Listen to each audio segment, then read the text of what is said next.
one of our attorneys. The call is confidential and free. This is Scott Kaplan and Crew Tonight. The very best from today's Scott Kaplan and Crew show on the mightier 1090 AM ESPN Radio. SoCal Sports Talk. Here's Scott Kaplan, Alex Padilla, and John Browner. What's going on, everybody? Yo, Kaplan and Crew with Grande and the Brown Man just getting onto the airwaves and ready to roll on a Wednesday afternoon. Grande, Brown Man, I'll tell you guys, just thinking about tonight and Lakers-Warriors Game 5 has me going back to Suns-Nuggets last night.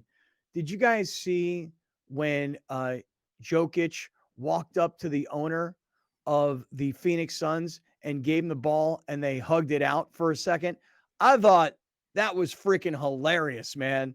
I mean, for all the drama and all the fighting that's been going on in these NBA playoffs, to see Jokic walk up to the owner who he gave the forearm shiver to and the owner flopped to walk up to him and give him the ball. The only thing I wish he would have stuck around and talked, man. Hey, how you doing? Nice to meet you. Congratulations on buying the team. He's like, hey, congratulations, 2 MVPs. You guys are amazing. You guys were up 3-2 or whatever it was at the time. But I don't know. I thought that was highly entertaining. What do you guys think? Tampering. I was going somewhere very different too. I was like, if I'm Jokic, I'd be like this. $25,000 check, please. Oh, that's what you cost me, my dog. Mm-hmm. Hand it over. That's what I would do. As the owner, you can't be seen having no public conversations with another team's player like that. Tampering, baby.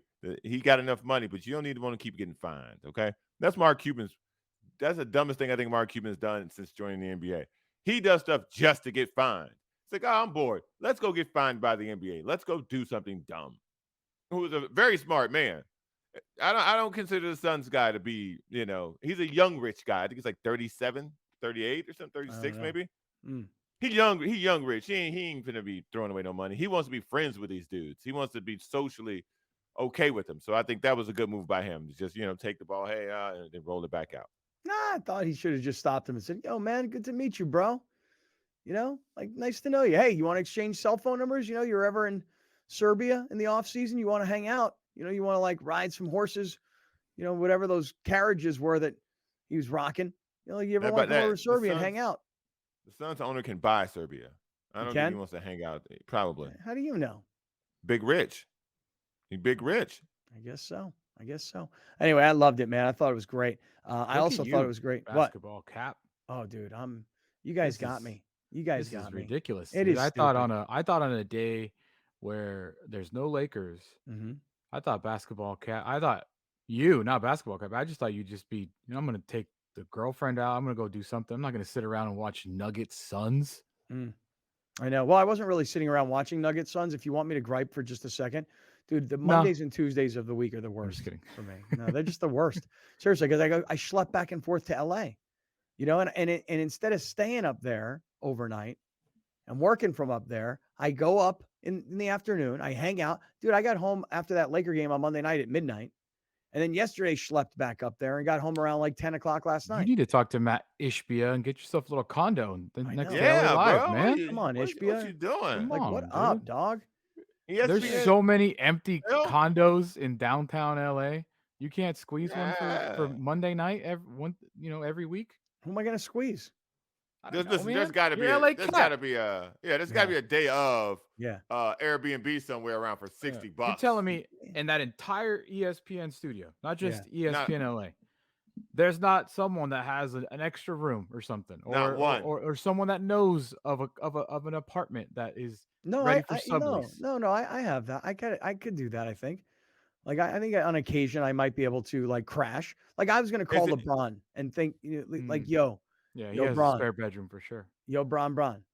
You got a spare house behind a spare house. I know, dog. Do you mind if on game nights, I know after the game, Bron, did you guys see him on Monday night after the game when he was wearing at the press conference?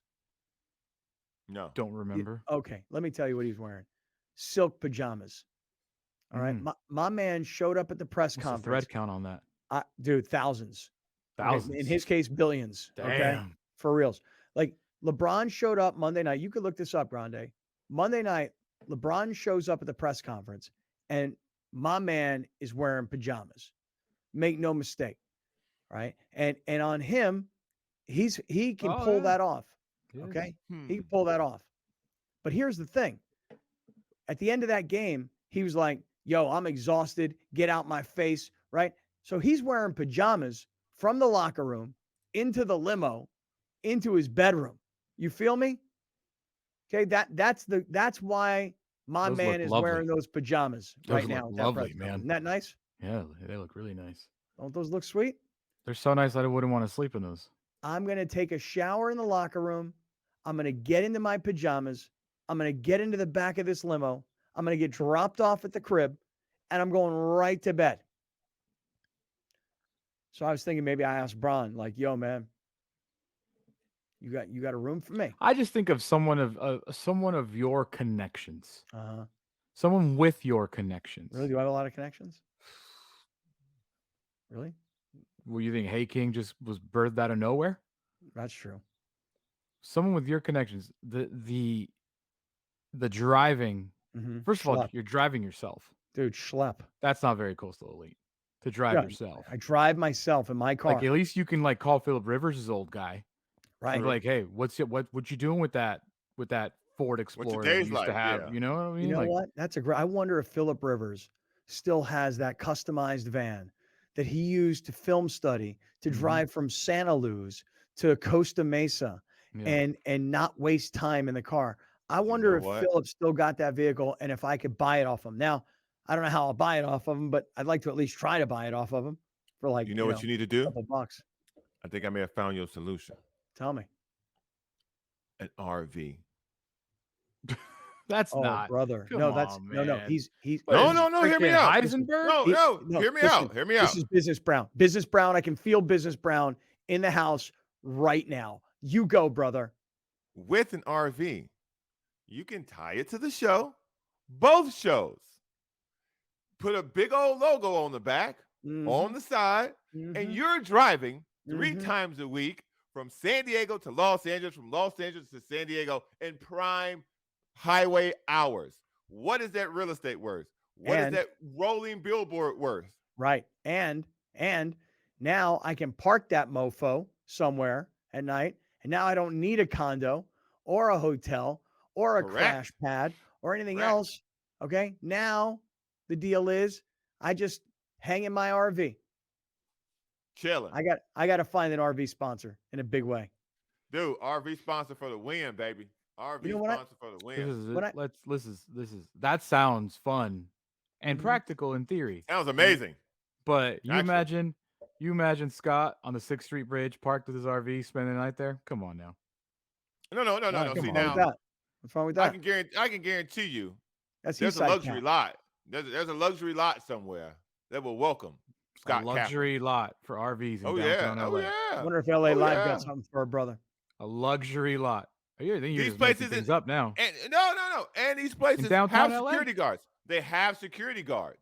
So you ain't got to worry about nobody coming in there. No, Browner, you're forgetting one thing, and I forgot it too.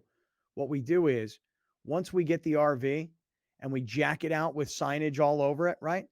Then we get a driver. Okay. Now you got a driver. So now I'm doing the work in the vehicle on the way. It's like a Madden Cruiser. Now it's a Madden Cruiser. Can I tell you? See that? That's business. That's business right there. Bam. Yeah. Get some. How much is the driver? $100? Maybe. I mean, Tommy would do it for free. Tommy would be a great driver. Yeah. Oh, you know what? Correction. I'm wrong. I take that back. Tommy used to be a truck driver. Yeah.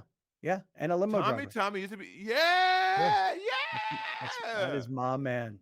Woo! That is my man. Now you guys can bro out. How long we been on the show? 9 minutes. We done figured out this problem in 9 minutes. 9 minutes. That is problem solving 101 right there on the air for everybody to see, hear, and feel. Okay. So now, if you're an RV, if you sell RVs, right, hit a brother up. You already know what time it is. We don't even need to buy one. We just need you to let us borrow it. Yeah. Hey, lease it to us. We'll give it back. You ever driven by an RV dealership and you see how many RVs they have on the lot. It's doing nothing. Right. I drive by these dealerships because I'm up and down the freeways all the damn time. Whether it's up the 5, whether it's using the 405 on the 15, whatever the case may be to get north and south. All the fives. I promise you, there's RV dealerships all along the way. When you see an RV dealership, and there are literally hundreds of these monster buses all over the RV dealership, I think to myself, how does this guy have this much inventory? Is there really that much demand for these big ass RVs that are $100,000+? Like you got hundreds of them, as if people are like in line to come buy them. I'm blown away by the whole RV world. I've never driven one. And I really want to do a cross-country RV trip. I've never done it. I would just settle for Grand Canyon RV trip. I don't recall people buying an RV with a stimulus check. You don't. Therefore, I know they're not selling. I know they need a little boost. They need a little shot in the arm. They need a little advertising. Yeah. I'm looking for you, Mike Thompson. You ever hear of that guy? Nope. I know Clay Thompson. Clay Thompson. Good. I know Michael Thompson. Yep. Yeah. This is the RV I even know guy. Trace Thompson. Yeah. A lot of Thompsons. Mm-hmm. You know Phil Thompson? No, but I know Phil Collins. Okay. All right. How about you, Alex? You know Phil Collins? Yeah. Oh, okay. Just want to make sure we're on the same page. I don't know, because Browner turned it, I don't know, from Clay Thompson to something else. I'm not sure. All right. Hey, good idea, Brown. Is that in the air tonight? Mm-hmm. Yeah, Phil Collins in the air tonight. I can feel it coming in the air tonight. It died out, man. It started strong, y'all. Yeah. We started strong, and it died out on us. The most famous drum line of all time, probably. Yeah. That's a great question. What's the most famous drum line of all time? That's a great question. But that's one of them, because no matter where that song is on, everybody people know. Everybody does that. Scott, why don't you take the Amtrak? I would like to. I just I know. What time does that stop running? I think there's like a 10 o'clock train that comes to Encinitas. Yeah. So a monthly pass. Yeah. Ooh. Well, I thought the train wasn't running because it's open again. The cliffs in San Clemente. I know, but it's on off. Union Station right there, downtown LA. I know, but I don't need any of this bus nonsense. Okay. Yeah, Bruh, I think that's done. I like my RV plan. No, your RV plan is way better. Your RV plan is way better. I'm just a realist. Mm-hmm. We got a built-in driver. I don't really. No, your RV plan's awesome. Your RV plan's awesome. All right. So listen, hey, let me just say to everybody, La Mesa RV. I'm gonna look up some RV places around town. Start doing it. RV. Let's do it. Put the sales team on it. Hells to the year. The sales squad. That's right. I don't know who's going to get this one. Is it going to be Joe? Is it going to be Juliana? Is it going to be Ryan? Like which sales executive should we assign this to? I'm going to text Ryan, right? Not Ryan. All right, Ryan. Ryan's your number one guy right now. I'm going to text one of them right now. All right. Actually, what you should do is you should text them all. Hey, here's a list of the RVs. Split them up. Go get them. Boom. I'm on it. Yeah. Sales squad. Sales squad. We need a graphic for the sales squad. We do. We need a full page graphic. Well, you know what? Let me like stop superhero costumes. Let me stop you right there. We got to sell something before we can start giving people recognition. Yeah. What's is that like the report the other night during the Laker game? A high-ranking official has told me that if the Lakers win a championship, they will award Russell Westbrook and Patrick Beverley with a championship ring. That is information just them two from a high-ranking official, right? That's not very high-ranking, right? Not Damian Jones. No. What about the dude? What was the guy's name in the early part of the season? The white guy that used to work at the car wash. Matt Ryan. Yeah, hit that three. Oh, the game Matt winner. Ryan. Hit the game winner. Right. Gotta get it right. Yeah, I mean, just Russ and Pat. Right. I don't know about the other guys yet. The high-ranking official did not comment on everybody else that was on this team. Very high-ranking official. This is super important information that I need to pass along to everybody before this game tips off. They will give a ring to guys who aren't on the team when they win the championship. And I'm like, hey, bro, do you mind like pumping the brakes on this here for a second? because as far as I know, it's 3-2, and they're going to play, or excuse me, it's 3-1, and they're going to play in San Francisco tonight, and the Warriors are going to have a chance to win that game, and they play better at home. And then if it's 3-2 and they go back to LA, I mean, you think you hold serve, but if you don't and they beat you and it's 3-3 and you got to go back to their place, you're in big trouble. Now I hear all the talking heads say, well, they're not going to beat the Lakers and they're not going to beat LeBron James 3 straight games. How do you know? I don't. So I'm not like just, hey, it's over. Now, if I were the Lakers tonight, I would go for the knockout punch. I wouldn't just do what Mike Greenberg suggested. And we talked about it a little bit yesterday, right? Hey, rest LeBron, rest AD, forfeit the game, and then go home and win it on Friday. I had a better idea for Mike Greenberg. Just don't show up at that point. Well, he said don't take LeBron. He said don't even fly him there. Why get on a plane? We for a show, I would say we probably tap into more local information than anybody. And I forgot about this. I was going to bring this up yesterday, but it's even more important today. We know who Casey Schmidt is, yeah? Nope. No? Nope. No? East Lake baseball player. Got called up last night to the San Francisco Giants. Yes, you're Mr. Local High School traveled the circuit guy. I thought you would know this kid. Is that the kid that transferred to Alabama from Notre Dame? No. That's the quarterback from Bishops. That's Tyler Buckner. Yeah.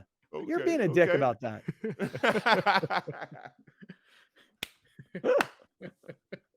You guys bust my balls about liking local high school kids and following their careers. And this guy, Casey Schmidt, was a kid who played at East Lake High School. Yeah. Was a second-round draft choice. I think he went to San Diego State.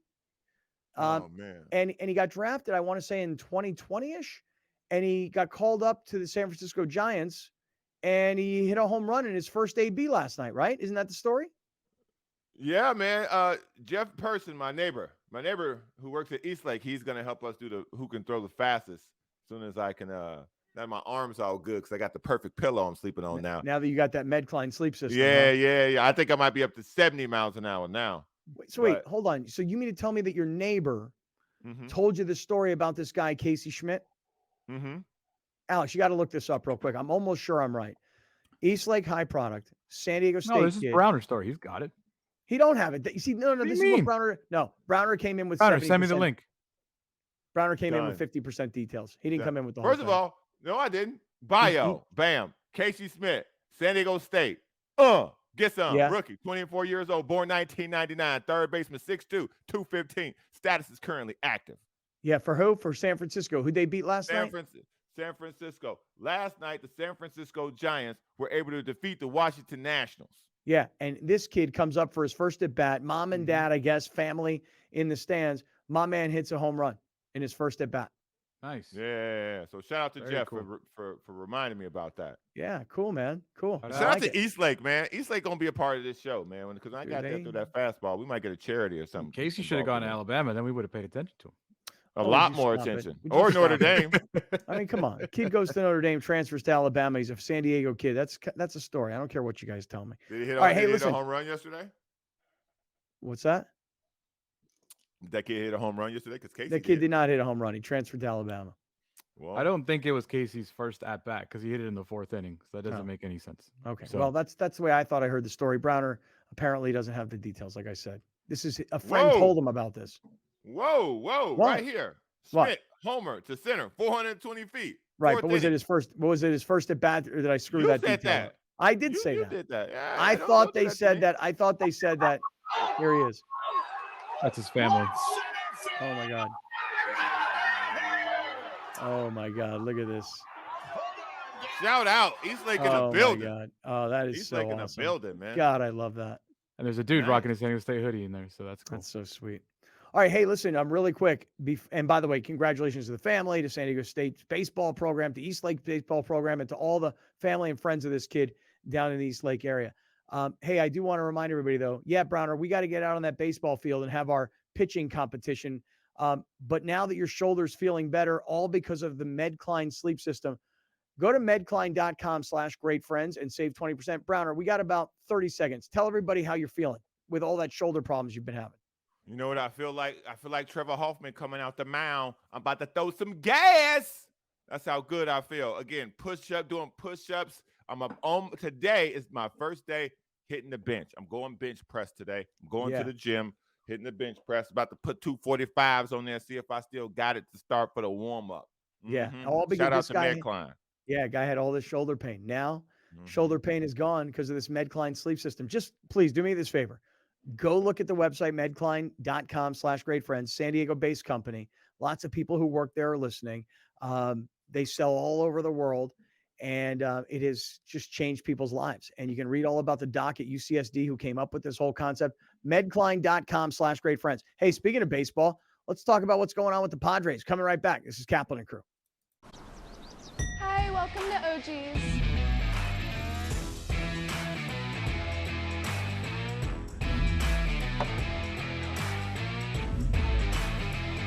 Touching down this football season at OG's has never looked better.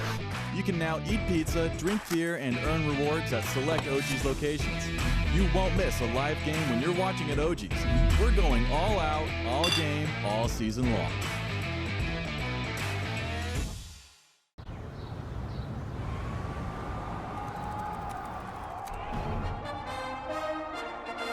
From New York City comes America's longest-running and most popular rugby show. The biggest names in Major League Rugby, MLR highlights, and big match previews. Rugby Wrap-Up presents MLR Weekly, made in New York City. Kaplan and Crew Tonight is brought to you by OG Sports Brewhouse Pizza, where you can eat pizza, drink beer, and earn rewards.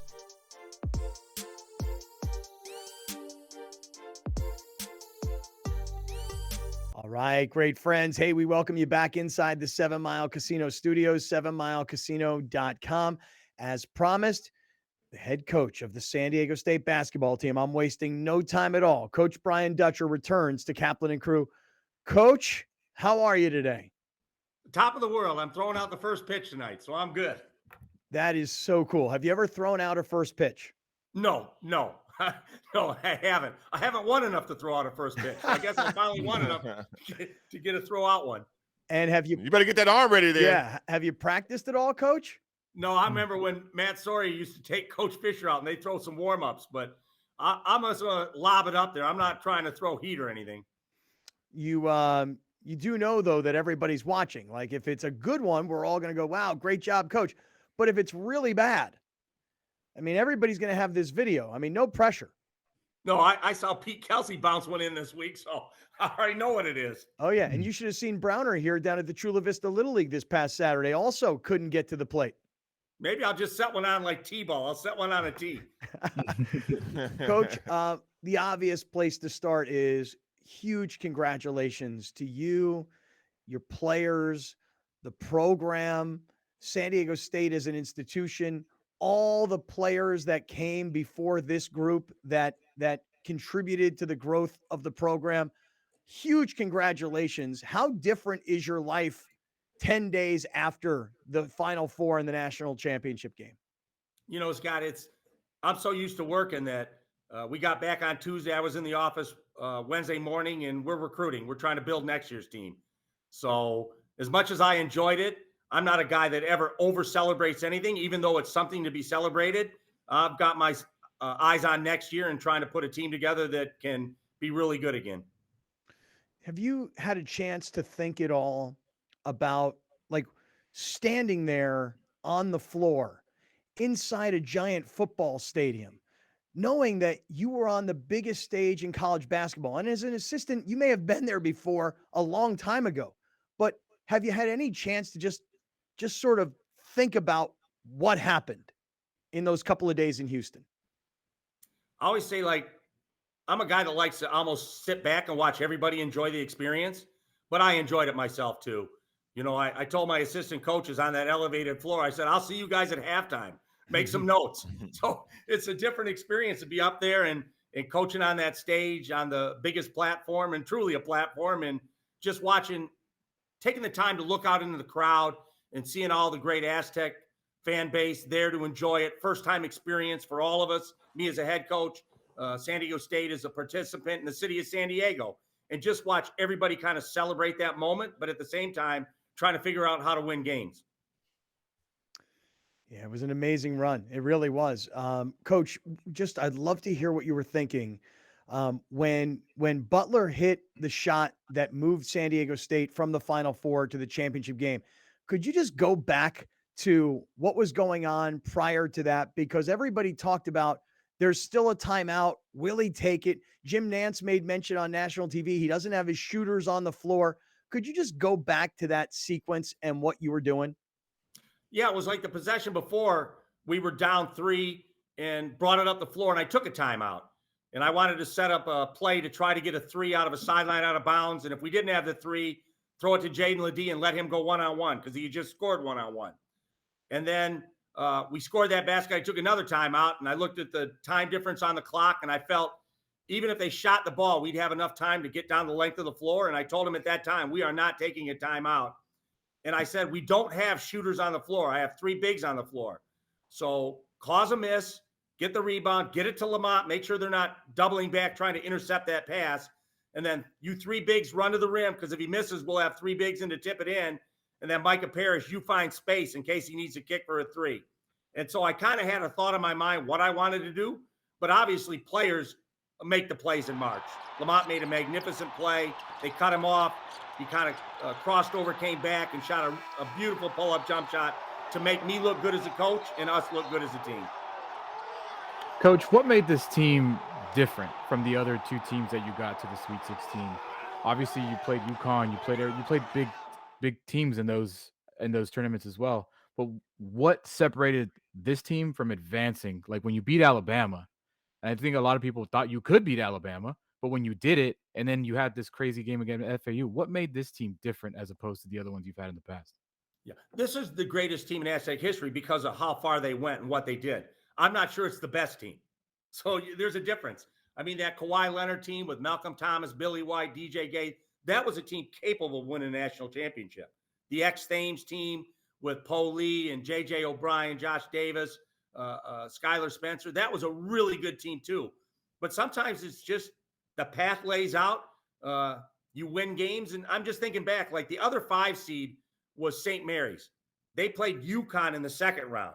What if we're that 5 seed and we play UConn in the second round and get beat? And we're talking about, hey, great, Dutcher got his first tournament win. But it just laid out for us where the path wasn't easy, but we took advantage of the path we had. Coach, you have had the governor of California tweet about you, the vice president tweet about you, and you've got you guys had the city on fire for the program. How has that changed anything that you're doing going forward? And has it opened the door for the recruiting process to become a little bit bigger and a little bit better? This is the talk we had back when we had Kawhi Leonard, Malcolm Thomas, Billy White. We won at such a level, they said, well, boy, you're really going to be able to go out and get some players now. We have players that just went to the national championship game. So we'll continue to recruit how we do. Recruit guys with chips on their shoulders that have a lot of potential, that are about the right things. And I like the way we've recruited over the years. So we'll continue to do what we do. Maybe it put us in front of a different kid or 2. But for the most part, we've got good enough players in this program to win in any conference and at any level. Talking to Coach Brian Dutcher this afternoon. It's Kaplan and Crew, and Coach Dutcher is with us. We're still talking about this San Diego State run. And, Coach, I was telling the guys, we're not going to stop. You know, I want to keep talking to these kids. I want them to be known commodities in this town. We know their names, want to know their stories, want to know more about these guys. Because like you said, by virtue of what they accomplish, it's the greatest San Diego State basketball team ever. It doesn't necessarily mean it was the most talented or the best, but I want to keep going with these guys because they really did something special. And I just got to say that this Final Four run, it really entranced the whole city was into it. Like I've never seen anything like it before. And when Butler hit that shot, Coach, that is like one of the top 5 moments in the history of San Diego sports. Does everybody have a grasp on that quite yet? No, and they asked me at the time how big Butler's shot was. I said, if we win the whole thing, they'll remember it nationally forever, but it'll never be forgotten in San Diego. So that shot will live in San Diego for as long as San Diego State is playing basketball and the city embraces college basketball. So it was an incredible moment. Nationally, it'll be remembered, but not like it would have if we won the whole thing. Yeah, that's true.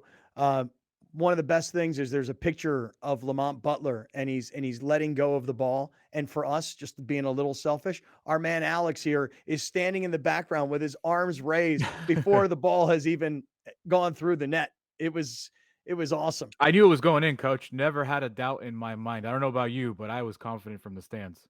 Well, I'm thinking, is there time left on the clock? What do I have to do?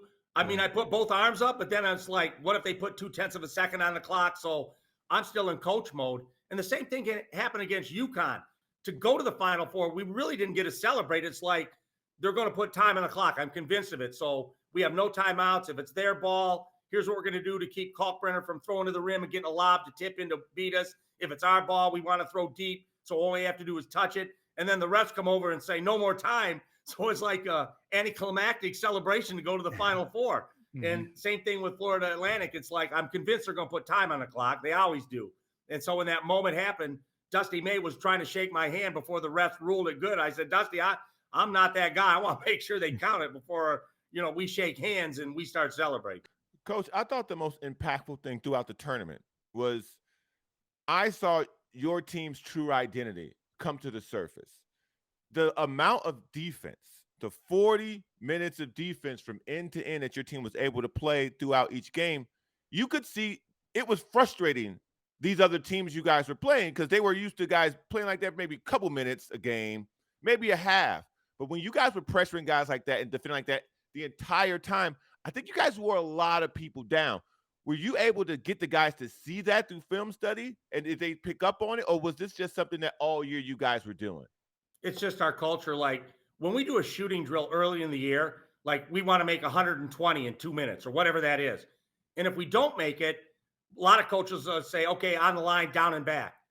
And I'll say, okay, on the line, we're going to do some defensive slides. We're going to do shuffles. We're going to do this and that. Because I tell them there's games where as open as we are, the ball's not going to go in. How are we going to win those games? When we're wide open, it's a great shot. It doesn't go in. Those are the games we're going to win with our defense. So it's just a mindset. It's a culture that we're going to be defense first. And as open as we are, sometimes the ball does not go in. And we're one of a handful of teams that are going to win games when the ball doesn't go in. See, going into this tournament, Coach, and you know this well, but the country learned about it. Going into the tournament, you were 0-3 in the NCAA tournament as a head coach at San Diego State. Now you're 5-4. Going over 500, that's not very good. Well, hey, it's better than being under 500. It's better than being 0-3. That all happened in one tournament. And what I thought was really interesting is how we have gotten the chance to see the development of the program. For a lot of America, people are like, wow, San Diego State. And then what they start to do is they say this, Brian Dutcher, one of the top college basketball coaches in the country. Like they start to talk about you differently. Are you a much better coach at 5-4 in the NCAA tournament than you were when you were an 0-3 record? Well, hopefully I'll get paid like a better coach, but I'm the same coach I've always been. Yeah. Richard, our sports information director, I asked Richard because I didn't know. I said, how many NCAA tournament games have I been on the bench? Not head coach, been on the bench. I think it was like 56 NCAA tournament games. So I just say now I'm 63. I know a lot more at 63 than I knew at 53, than I knew at 43, than I knew at 33. Even though at that time I thought I knew everything.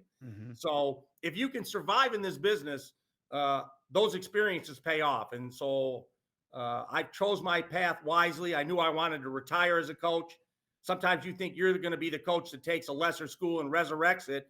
And in 3 years, you're out of work and you can't find a job. So I thank Coach Fisher for keeping me along for that ride for so long. And, I was patient until I got the job I wanted, which was this one. Yeah. I want to ask a very open-ended question to you, Coach, and it maybe has to do with pay, maybe has to do with assistants, maybe has to do with conference. What is the future of this program now? Obviously the rumors of Pac-12, Big 12 realignment, assistant coaches could get poached when you make a national championship run. We all know which players are coming and which players are leaving. What is the future of this program? We've been in the Mountain West my whole time here, and I always say we're a high major program in a non-Power 5 conference. I'm trying to paint us like Gonzaga. Gonzaga's in the WCC, but they're looked at as a high major program. I think the West Coast always believed that San Diego State plays high major basketball, but now the nation's kind of been made aware of that. So I think it's upped our branding in the nation. West Coast, it's always been good. So if we make a conference move, I'm not stressed over it. I know we're a good enough program to survive wherever we end up. And whether it's in the Mountain West, we'll continue to have a high major program in the Mountain West. If we're in the Pac-12 or Big 12, our intention is just to compete at the highest level in those conferences. So those all happen at a level beyond me. Whatever decisions are made by John David Wicker and President De La Torre, I'm in support of, and wherever we end up, whether it's staying here or moving on, we'll be ready for that challenge. Coach, you guys have you spoke about this actually when the interview first began about getting back to the business of coaching. You were already recruiting again. With the transfer portal being such a vital process to San Diego State before it became a national thing, before guys started talking about all this talks about transfer portal, you guys were already locked in and recruiting that way, using transfers to build the program. Now that everybody is such a focal point of the transfer portal, has it changed the way that you guys operate within it? It's all NIL. NIL is everything in the portal right now. And, some of these players are being offered $260,000. If you're a big center, you might get $1 million, like a Dickinson or a kid at Kentucky. And so there's a lot of money being thrown around in the portal. And so we have to navigate that. We're not throwing that money away. We're not paying like that. Yeah. Hey, Coach Dutcher, congratulations to you, to your family, to the program, to the players, et cetera. Really amazing job. We really appreciate you always. And thanks for doing this with us today. And by the way, good luck with your first pitch tonight at the Padres game. Well, the only way you'll see it is if I throw it in the dirt. Kind of rooting for that, just like a little bit. I know. I knew if anybody would be, it'd be you. Hey, Coach, we appreciate you. Thank you so much, and congrats. Thanks for having me, guys. Kaplan and Crew Tonight is brought to you by OG Sports Brewhouse Pizza, where you can eat pizza, drink beer, and earn rewards.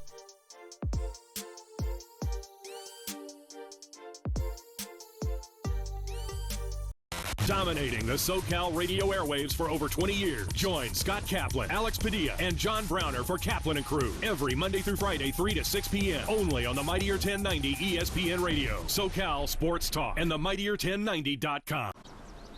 Hi, welcome to OG's.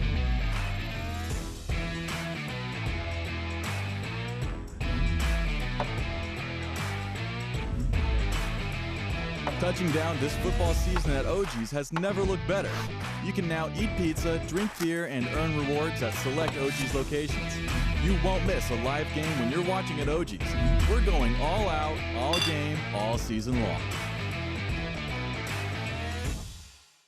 Murray Lampert now brings architectural and interior design to a whole new level for your remodel, ADU, or whole house build. We're truly a team at Murray Lampert Design, Build, Remodel, and we don't take that lightly. Visit murraylampert.com. Hey, great friends, what's going on? This is Kaplan and Crew with Grande and the Brown Man. We come to you from the 7 Mile Casino Studios. If you're listening on radio, if you're watching tonight on television, if you are hanging with us during the day and you're on YouTube and you're in our live YouTube chat, if you're listening on audio podcast, whenever you may be, we're happy everybody's here with us today on a Wednesday afternoon. All right. So, hey, guys, I think today what I really want to do is I would like to get into, there's a lot of rumors out there about the NFL's schedule release tomorrow. And I don't mean like geeky, nerdy, overly football-y kind of stuff. Just things are starting to make their way out, and the NFL does it better than anybody else when it comes to this kind of stuff. They make the announcement of the schedule exciting, at least for football meatheads like me. Want to talk about that later on. NBA playoffs, monster game tonight. Obviously, Lakers, Warriors, we've all been in on that. So I want to get into that. No doubt about it. We were just talking about the kid from Eastlake who went to San Diego State, baseball player, got drafted by the Giants, made his debut last night, hit a home run. Great local story. So that brings me right back to home. And Grande, last night I found myself watching a lot more NBA playoffs than the Padres, but I did see Manny's monster 3-run home run. Let's kind of take a look at what has happened here. Oh, Alex is going to show it to us first. That ball, when it came off his bat from that angle, didn't it look like a pop-up? I mean, that thing was popped about the stadium. Yeah. Whoever the microphone is set up in Minnesota, it makes every hit of the bat sound like it's going very, very fast. It was like I think Juan Soto's second double of the day. It was just like that dude the exit velo Browner was at least 200 miles per hour. That's what it sounded like. Oh, beep bop, beep bop. Whoa. Bop. I really feel like Browner really, really, really lost the whole nerd bit a couple weeks ago. Oh yeah. When he brought that tweet that day that guy. Oh yeah. That tweet that guy had put out about like womp or some stat none of us even knew what it was. And you were Alex, you were like, so Browner, you brought a tweet with a bunch of stats that you don't know what any of them mean, but he's last in all these categories. This was about Eric Hosmer. Eric Hosmer, yeah. And so you kind of that day lost your nerd cred. Nah. It was I'll give him that strike too. Because you remember like a week or two before that, he was getting super nerdy on basketball, and I busted out the glasses on him the way he does. No. And you were going hardcore, like pick and roll, this and that, blah blah blah. You were going so nerdy on us. I will accept the Eric Hosmer nerd alert. I'll accept that one. The basketball one was about pick and roll and not statistically driven. It was more driven by the actual X's and O's of the game, which is fair game. Me bringing in, all these win shares and things of that nature from a basketball standpoint, the statistical evaluation. I did not do that. You brought up plus minus. Yeah, that's what happened. You brought up talking about like D'Angelo Russell's plus. No. No, I did. I'm not saying I didn't. I'm not saying I didn't. Plus minus is something people refer to just casually, or do nerds do that? No. Everybody know plus minus.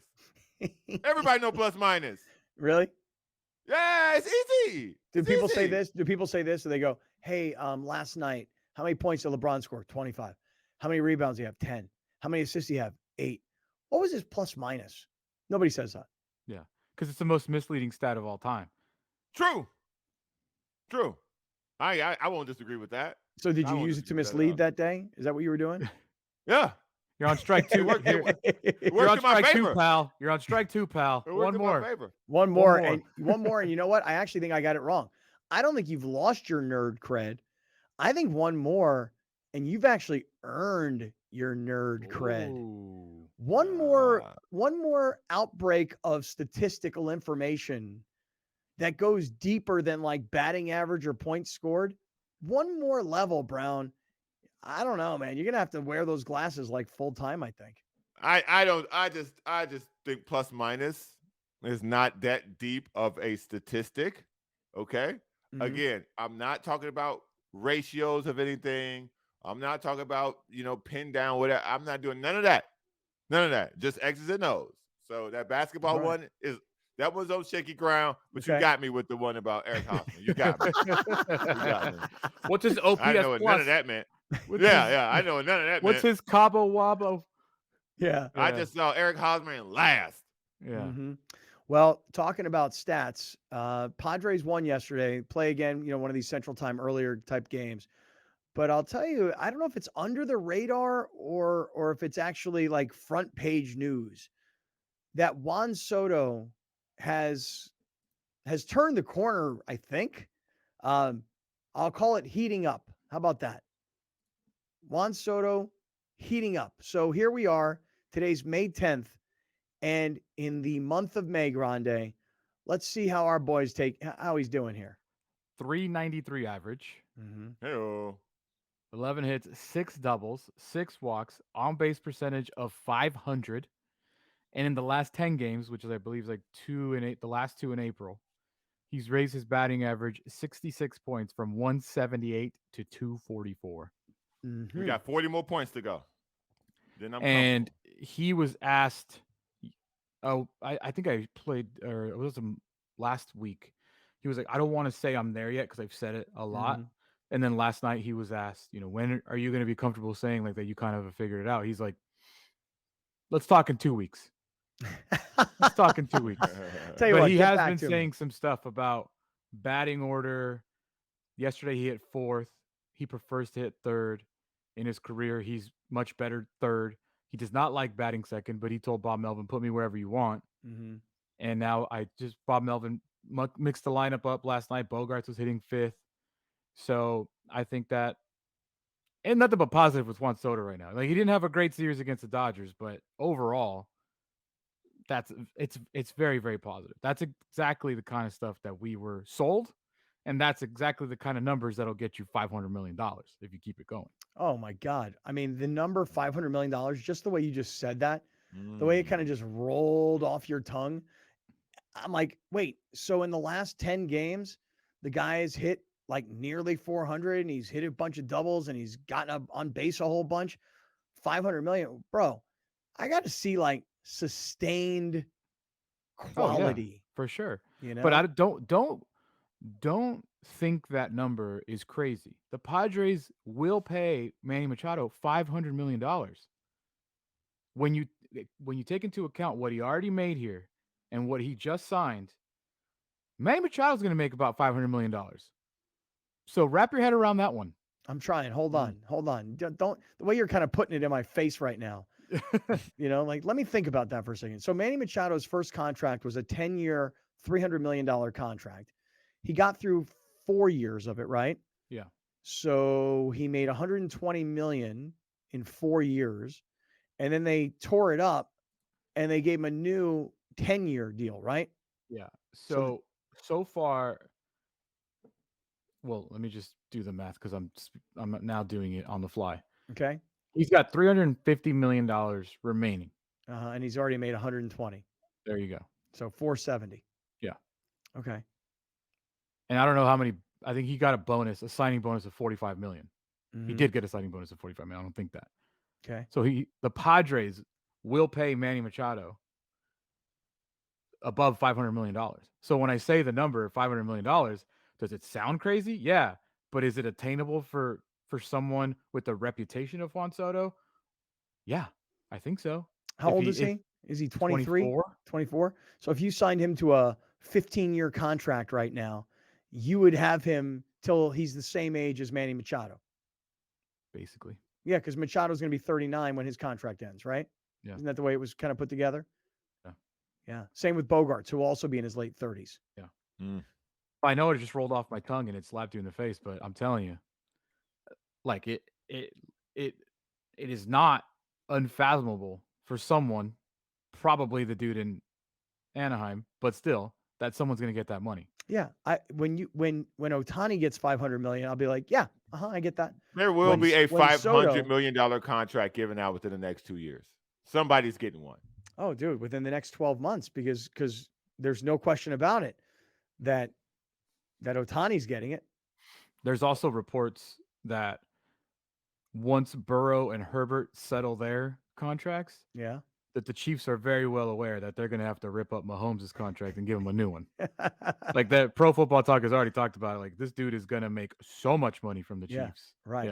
Yeah, because I'm trying to remember. Yeah, right. I mean, I'm trying to remember exactly what Patrick Mahomes' deal, because we actually were just talking about this a couple days ago, because we were getting into that whole Lamar Jackson thing and how much Lamar was making. And then Mahomes was still the highest paid. He still had the biggest contract, but he wasn't like the highest yearly average.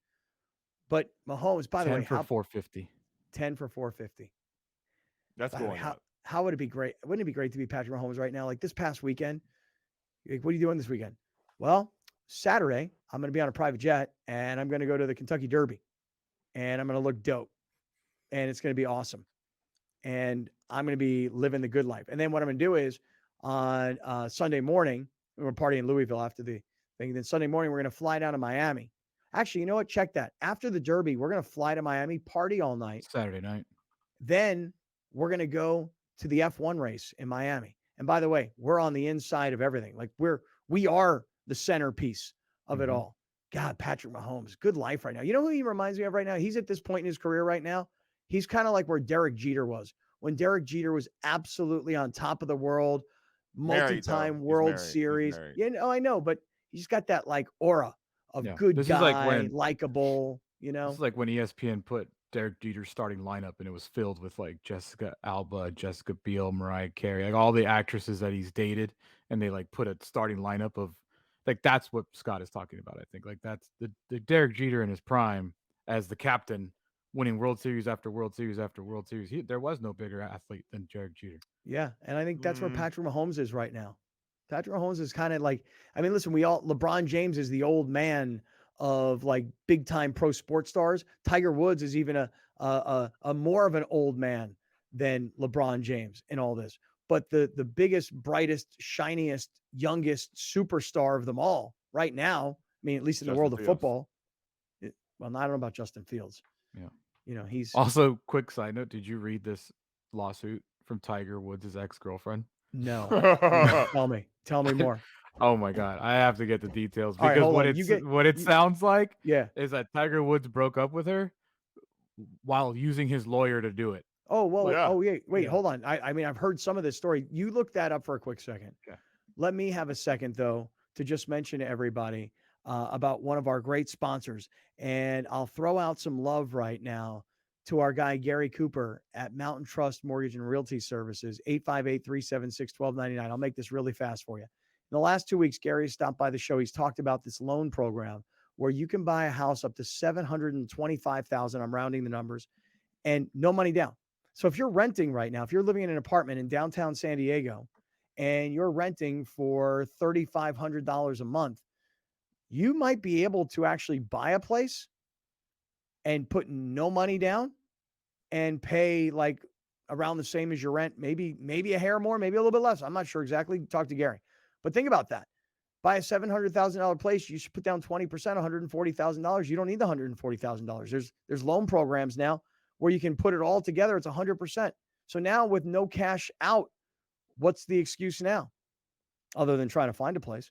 Call Gary, 858-376-1299. All right, Alex, this conversation took a left turn. Yeah. Went over towards Tiger Woods' girlfriend and this lawsuit. Have you found anything on this yet? I'm trying. It's very complex because she's trying to basically get $30 million from him. Mm-hmm. But she signed an NDA that is basically prohibiting her from even doing such lawsuit. Right. But in essence, I believe it's that Tiger Woods basically kicked her out of their home and used the lawyer to do it. Like put her on a plane. Yeah. Didn't I? The story I think I heard, maybe my details are a little bit off. Maybe I'm just paraphrasing. But the story I think I heard was, I think they were living together. Yeah. And he was ready for her to leave. She was living in his house. Yeah, that's what I mean. Right. One of his home. She was living in his mansion.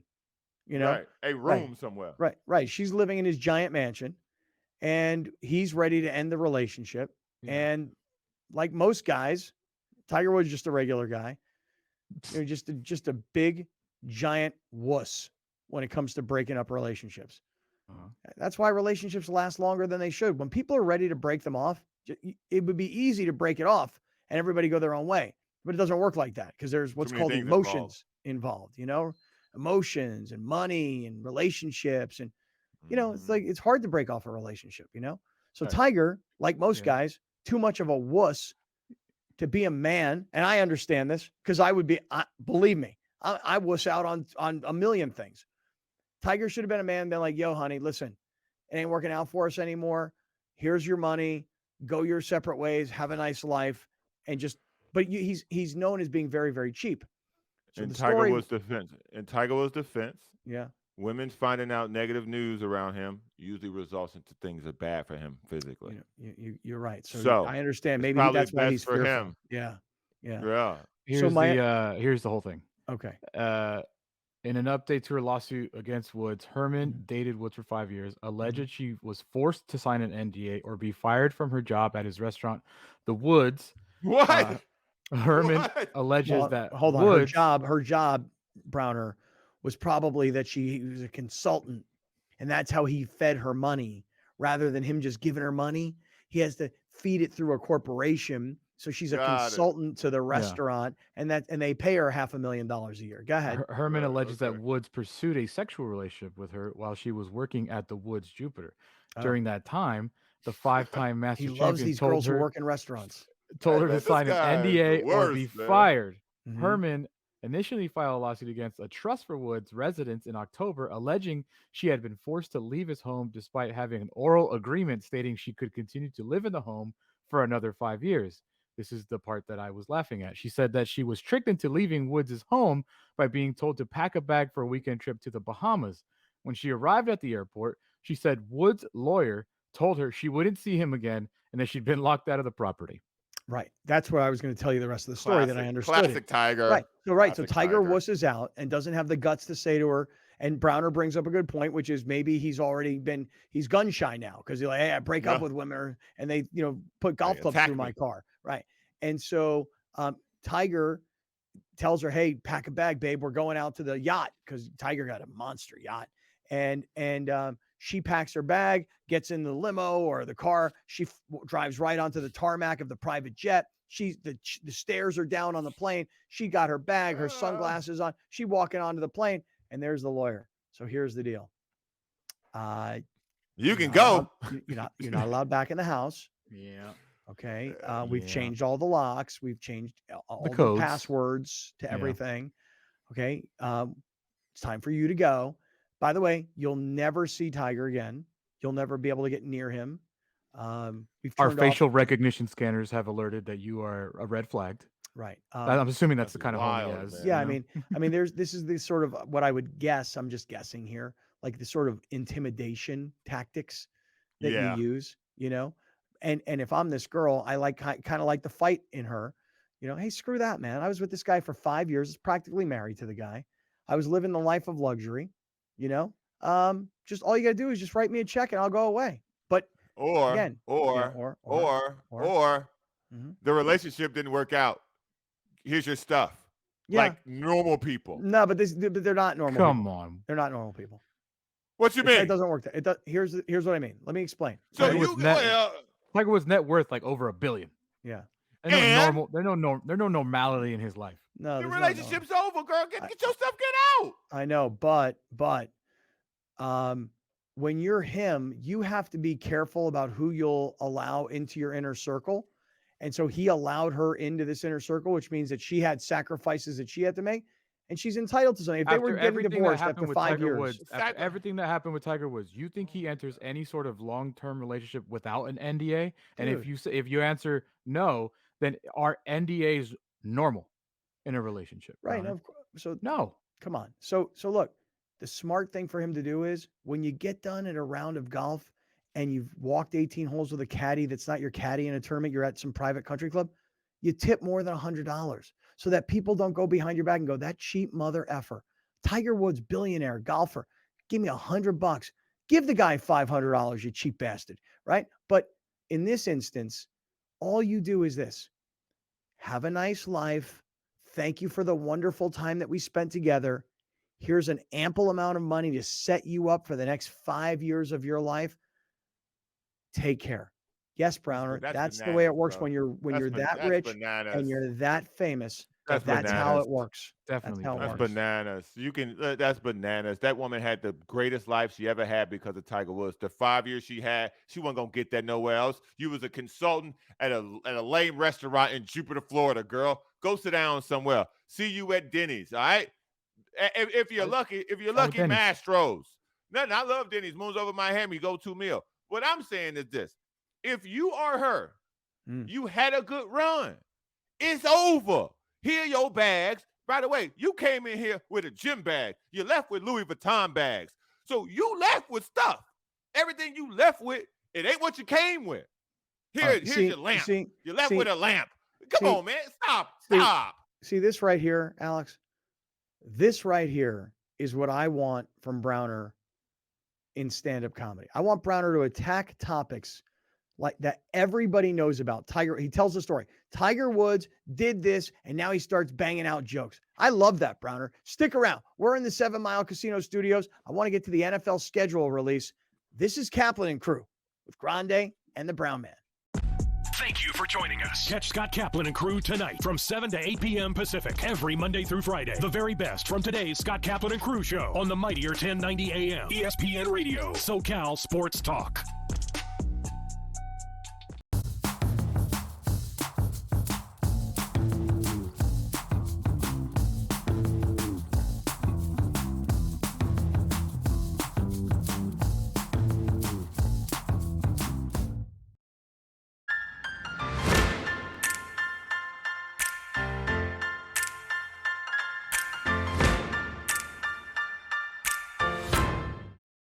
Hey, thanks for being here. I'm really excited about today's show because we're doing sandwiches.